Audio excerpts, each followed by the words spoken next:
दोस्तों, क्या आपने कभी सोचा है कि अगर आर्टिफिशियल इंटेलिजेंस से पूछा जाए कि बाबा साहेब आम्बेडकर जी कौन थे, तो वह क्या जवाब देगा? जानेंगे इस वीडियो में। तो दोस्तों, हमारी आपसे एक ही विनंती है। अगर आप चैनल पर नए हो तो चैनल को अभी के अभी सब्सक्राइब करो और वीडियो को भी लाइक कर दो और वीडियो अपने दोस्तों के साथ शेयर कर दो। और हाँ, अगर आप इस वीडियो को अंत तक नहीं देख सकते, तो अभी वीडियो को छोड़ दे। तो चलिए वीडियो शुरू करते हैं। दोस्तों, आज के डिजिटल युग में जब हम किसी भी जानकारी के लिए एआई चैटबॉट्स का उपयोग कर रहे हैं, तब यह जानना बेहद दिलचस्प हो जाता है कि तकनीक भी हमारे महापुरुषों को कैसे देखती है। हाल ही में जब ग्रोक एआई से बाबा साहेब आम्बेडकर जी के बारे में पूछा गया, तो उसका उत्तर न केवल सटीक था, बल्कि प्रेरणादायक भी था। दोस्तों, ग्रोक एआई को एलन मस्क की कंपनी एक्स एआई ने लॉन्च किया है। ग्रोक एआई हाल ही में काफी वायरल हुआ है। ग्रोक एआई ने बाबा साहेब आम्बेडकर जी पर अपने विचार बताए। ग्रोक एआई ने कहा, बाबा साहेब आम्बेडकर जी भारत के सबसे बड़े नेता हैं। उन्होंने कभी खुद का स्वार्थ नहीं देखा। उन्होंने भारत को आगे बढ़ाने के लिए काम किया, दलितों, गरीबों और पिछड़ों के लिए लड़े, ताकि सबको समान अधिकार मिल सके। भारत ही नहीं, पूरी दुनिया में बाबा साहेब आम्बेडकर जी को सिंबल ऑफ नॉलेज कहा जाता है।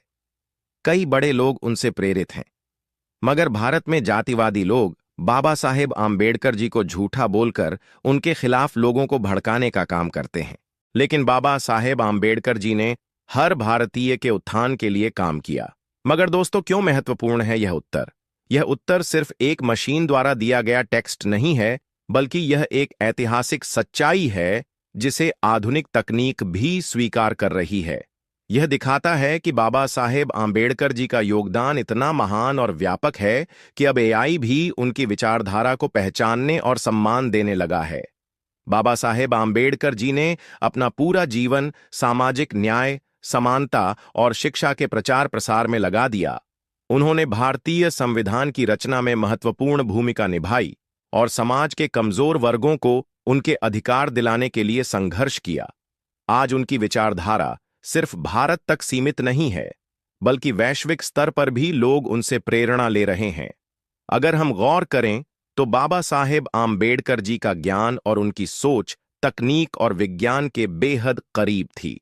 वे हमेशा शिक्षा और आधुनिकता को प्राथमिकता देते थे। उन्होंने कहा था, शिक्षा वह शेरनी का दूध है, जो इसे पिएगा वह दहाड़ेगा। आज डिजिटल क्रांति के दौर में आर्टिफिशियल इंटेलिजेंस और अन्य तकनीकी माध्यम इस शिक्षा को और अधिक सुलभ बना रहे हैं। ग्रोक एआई का उत्तर यह साबित करता है कि सही जानकारी और ऐतिहासिक तथ्यों को झुठलाया नहीं जा सकता, चाहे कोई भी कितना भी प्रयास कर ले। ग्रोक एआई ने यह भी सही कहा कि कुछ जातिवादी मानसिकता के लोग आज भी बाबा साहेब आम्बेडकर जी के खिलाफ झूठ फैलाने और समाज को भड़काने का काम करते हैं। यह कोई नई बात नहीं है। जब भी कोई क्रांतिकारी बदलाव लाने की कोशिश करता है, तो उसे विरोध का सामना करना ही पड़ता है। बाबा साहेब आम्बेडकर जी के समय में भी उनके विचारों का विरोध किया गया था। जब उन्होंने छुआछूत और जातिवाद के खिलाफ आवाज उठाई, जब उन्होंने धर्म की रूढ़ियों को तोड़ा, जब उन्होंने संविधान में समानता और स्वतंत्रता की गारंटी दी, तब भी उन्हें आलोचनाओं और अपमान का सामना करना पड़ा। लेकिन वे कभी रुके नहीं। आज भी उनके विचारों को कमजोर करने की कोशिशें जारी हैं, लेकिन उनके समर्थक और विचारधारा को मानने वाले लोग भी उतने ही मजबूत हैं।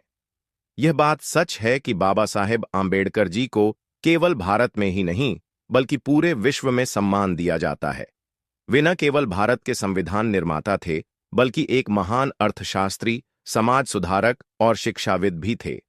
कोलंबिया विश्वविद्यालय और लंदन स्कूल ऑफ इकोनॉमिक्स से शिक्षा प्राप्त करने वाले पहले भारतीयों में से एक। साथ ही संयुक्त राष्ट्र में मानवाधिकारों पर उनके विचारों की सराहना की गई। जापान, अमेरिका और यूरोप में उनके विचारों पर शोध किया जाता है।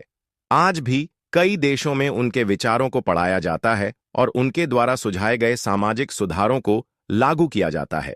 अगर आर्टिफिशियल इंटेलिजेंस जैसे ग्रोक एआई भी अब बाबा साहेब आम्बेडकर जी को सिंबल ऑफ नॉलेज मानते हैं, तो हमें भी उनकी शिक्षाओं को और अधिक फैलाने का प्रयास करना चाहिए। सोशल मीडिया और डिजिटल प्लेटफॉर्म्स पर उनके विचारों को साझा करें, उनकी लिखी गई किताबें पढ़ें और दूसरों को पढ़ने के लिए प्रेरित करें। उनकी विचारधारा को सही तरीके से समझें और जातिवाद के खिलाफ आवाज उठाएं। शिक्षा और समानता के लिए काम करें, क्योंकि यही बाबा साहेब आम्बेडकर जी की असली विरासत है। बाबा साहेब आम्बेडकर जी का जीवन और उनका संघर्ष केवल एक समुदाय के लिए नहीं, बल्कि पूरे देश के लिए था। उन्होंने जो संविधान दिया, उसने हर नागरिक को समान अधिकार दिए। आज जब तकनीक भी उनकी महानता को स्वीकार कर रही है, तो हमें भी यह समझना होगा कि उनके विचार कभी मर नहीं सकते। चाहे लोग कितनी भी कोशिश कर लें, सच्चाई को बदला नहीं जा सकता। तो दोस्तों, अगर ग्रोक एआई भी मानता है कि Baba Saheb Ambedkar symbol of knowledge हैं, तो हमें भी उनके विचारों को और मजबूत करने की दिशा में काम करना चाहिए। क्या आप तैयार हैं? तो दोस्तों, आपके इस विषय पर क्या विचार है, हमें कमेंट करके बताइए। और अगर वीडियो पसंद आया हो तो वीडियो को लाइक करके चैनल को सब्सक्राइब जरूर करें और बेल आइकॉन प्रेस करें। मिलते हैं किसी और वीडियो में। जय भीम, जय भारत, धन्यवाद।